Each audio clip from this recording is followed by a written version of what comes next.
Olá, uma ótima tarde para você. Está começando o Mundo Meio-Dia. Seja muito bem-vindo. Depois de 40 anos, os cubanos terão o primeiro presidente fora da família Castro. E nesta edição você vai ver também. Após pouso forçado, o piloto do avião da Southwest Airlines ganha fama de herói nos Estados Unidos. Todo mundo acordou querendo saber quem era a comandante do avião e como ela foi capaz de ter sangue frio e habilidade para pousar a aeronave naquela situação.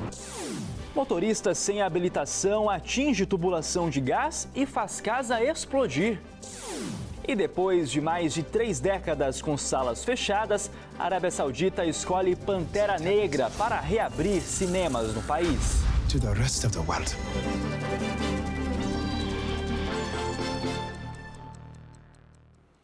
Miguel Díaz-Canel foi eleito nesta quinta-feira pela Assembleia Nacional como o novo presidente de Cuba. Ele passa a ser o primeiro presidente fora da família Castro a governar o país em mais de 40 anos. Canel foi o único indicado pela Assembleia Nacional para ser o sucessor de Fidel Castro. O até então vice-presidente passa a governar o país pelos próximos 5 anos. Raul Castro permanece até 2021 como primeiro secretário do Partido Comunista. Fidel e Raul Castro ficaram no poder de Cuba por quase 6 décadas. E claro que o fim da era Castro no comando de Cuba é destaque nos principais veículos de comunicação do mundo. A versão brasileira do jornal El País destaca que hoje é um dia histórico e que, pelo menos no papel, um Castro deixará de presidir o país. O portal destaca que uma nova geração chega ao topo do Estado, mas Miguel Díaz-Canel continua sob a figura tutelar do general Castro, que permanece, como eu disse, até 2021 como primeiro secretário do Partido Comunista. Já o argentino Clarín mostra 5 pontos para entender o país que se prepara para uma mudança histórica. O portal mostra toda a história dos irmãos Castro no poder de Cuba e os reflexos do governo comunista no país. E para encerrar, a versão espanhola do jornal Deutsche Welle apresenta em fotos todo o período de poder dos irmãos Castro, começando com a Revolução Cubana em 1959, quando Fidel Castro liderou o movimento em uma guerrilha. O portal mostra fatos importantes da história de Cuba no comando de Castro, encerrando com uma foto de Raul e o seu sucessor Miguel Díaz-Canel. Uma outra notícia, um terremoto de magnitude 5,9 graus atingiu o Irã na manhã desta quinta-feira. O epicentro do tremor foi próximo a uma central nuclear. Apesar disso, a TV estatal afirmou que não houve relatos imediatos de vítimas ou danos neste terremoto. Depois do pouso de emergência na Filadélfia, nos Estados Unidos, as empresas aéreas anunciaram que estão vistoriando os Boeings 737. O acidente marcou principalmente a história de 3 mulheres. Executiva, mãe de 2 filhos, líder comunitária. Jennifer Redan, de 43 anos, foi a única vítima do voo da Southwest Airlines, depois que uma das turbinas do avião explodiu no ar. Segundo as autoridades, uma das lâminas da turbina teria se soltado por conta do desgaste no material. Ela estava sentada ao lado da janela, que foi atingida pelos destroços. Teve parte do corpo sugado para fora da aeronave, mas foi agarrada por outros passageiros. Foi quando Peggy Phillips apareceu, enfermeira aposentada. Ela não poupou esforços para tentar salvar Jennifer. Mas a grande heroína do dia foi mesmo a pilota. Ela conseguiu controlar o Boeing, que caiu de 10 mil metros de altitude para 3 mil em apenas 5 minutos. Ela foi incrível, diz a passageira. A pilota tem mesmo arrancado elogios aqui nos Estados Unidos. Todo mundo acordou querendo saber quem era a comandante do avião e como ela foi capaz de ter sangue frio e habilidade para pousar a aeronave naquela situação. Tammy Jo Schultz foi uma das primeiras americanas a pilotar um caça nas Forças Armadas dos Estados Unidos. O voo, que saiu de Nova York com 159 pessoas a bordo, só não teve um desfecho mais trágico graças a Tammy, apelidada agora de a Mulher dos Nervos de Aço. E também nos Estados Unidos, um outro avião fez um pouso de emergência no aeroporto de Atlanta depois de um sinal de fumaça no motor. O voo da Delta Airlines seguia para Londres. A aterrissagem foi feita logo depois da decolagem e ninguém ficou ferido.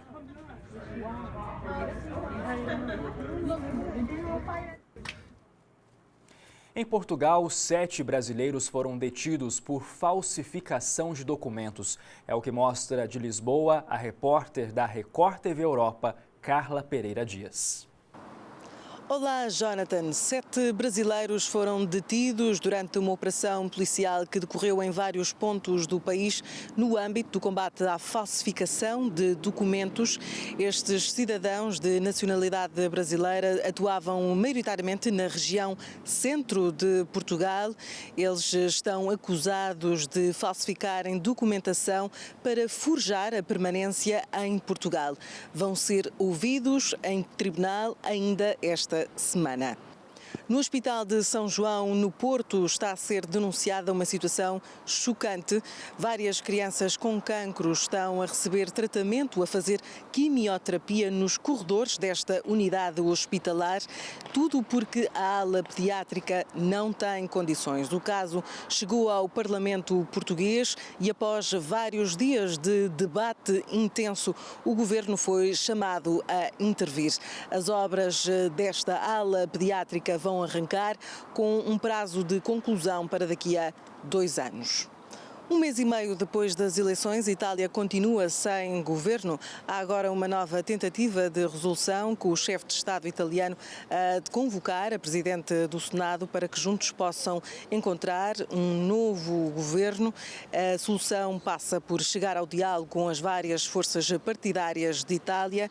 Esta é uma nova esperança nesta crise política em Itália. Carla Pereira Dias, de Portugal, para O Mundo Meio-Dia. A crise política que não atinge só o Brasil, na Europa também tem os seus problemas. Um acidente causou uma explosão em uma casa no Texas, Estados Unidos. O carro branco, esse que aparece na imagem, rompe uma tubulação de gás. Assim que os policiais chegam, a explosão acontece. Olha novamente, o policial que estava mais próximo quase é atingido pelo fogo. Segundo autoridades, 3 moradores ficaram feridos. O motorista do carro foi preso por dirigir sem habilitação. Um apagão geral atingiu quase 1,5 milhão de pessoas em Porto Rico. Está no ar o nosso giro de notícias pelo mundo. Serviços essenciais foram interrompidos, aulas canceladas e o metrô parou. Uma linha de transmissão de energia elétrica foi derrubada acidentalmente por uma escavadeira. Autoridades disseram que pode levar até 36 horas para tudo voltar ao normal. A investigação sobre o ataque com armas químicas que matou 60 pessoas está parada na Síria. A visita dos inspetores à Duma foi adiada por causa de um suposto tiroteio. Uma equipe da ONU também foi recebida a tiros na região. 2 jovens foram atacados no centro de Berlim. Nas imagens é possível ver o momento em que um homem tira o cinto e começa a agredir uma das vítimas. O israelense de 21 anos filma o momento em que é atingido. Autoridades locais condenaram o ataque. A polícia trata o caso como um ato antissemita e tenta identificar o agressor. Caso absurdo, né? O presidente dos Estados Unidos, Donald Trump, disse que está fazendo de tudo para que o encontro com o líder Kim Jong-un seja um sucesso e afirma que negocia a libertação de 3 americanos presos em Pyongyang. Reportagem é da nossa correspondente na Ásia, Cíntia Godoy. Numa missão secreta, o diretor do Serviço de Inteligência americano, Mike Pompeo, passou cerca de 3 dias na Coreia do Norte, acertando detalhes da reunião histórica entre Kim Jong-un e Donald Trump. Eles se deram muito bem, disse Trump. A Coreia do Norte foi uma das principais pautas da cúpula com o primeiro-ministro japonês Shinzo Abe. Os líderes compartilham do mesmo rigor quando o assunto é o fim do programa nuclear de Pyongyang. Mais cedo, Trump escreveu: a desnuclearização será ótima para o mundo, mas também para a Coreia do Norte. Em poucos meses, as tensões que eram comuns aqui na Ásia diminuíram e muito.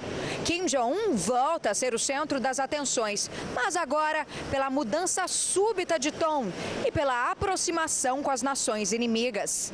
Na próxima semana, os líderes das duas Coreias vão se encontrar pela primeira vez em 10 anos. Um verdadeiro encontro do século, né? E veja a seguir, a Arábia Saudita escolhe Pantera Negra para reabrir cinemas no país. E já está no espaço o satélite que vai tentar descobrir novos planetas. Notícias que você vai ver depois do intervalo. Até já! Falcon 9 carrying TESS, a planet-hunting spacecraft that will search for new worlds beyond our solar system.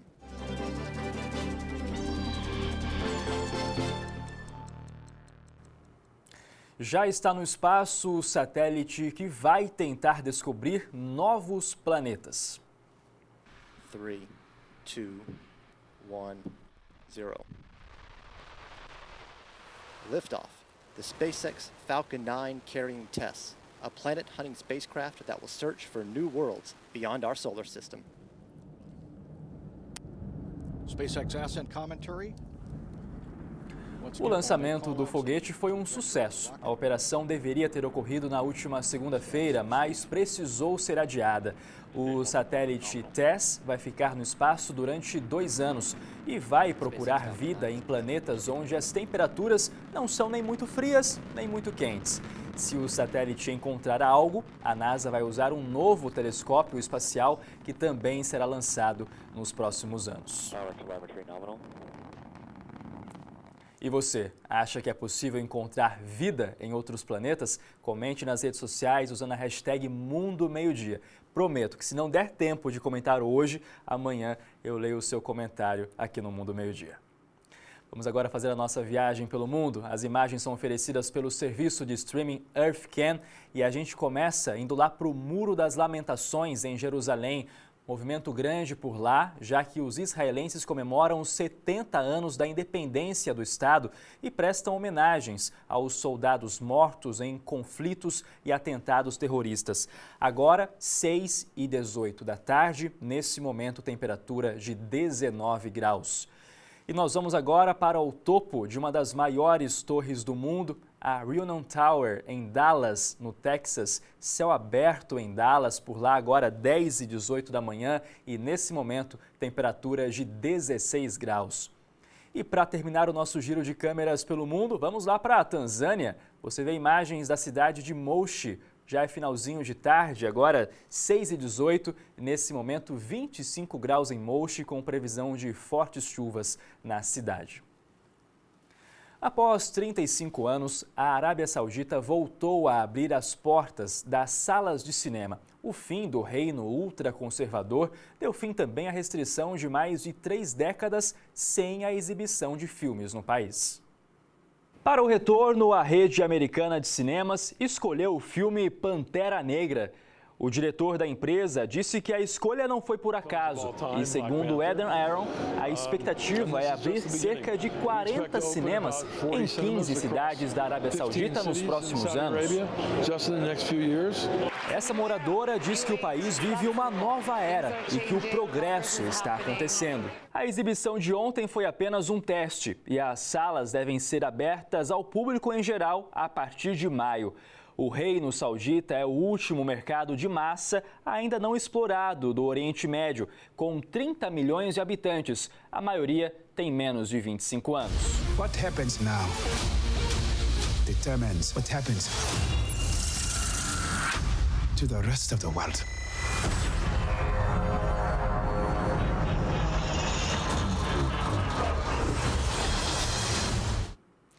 Pantera Negra com certeza vai ficar na história, viu? E por hoje é só. Amanhã a gente volta com as notícias que movimentam o mundo. Obrigado pela sua companhia. Uma ótima tarde. Record News, informação para você crescer. Tchau.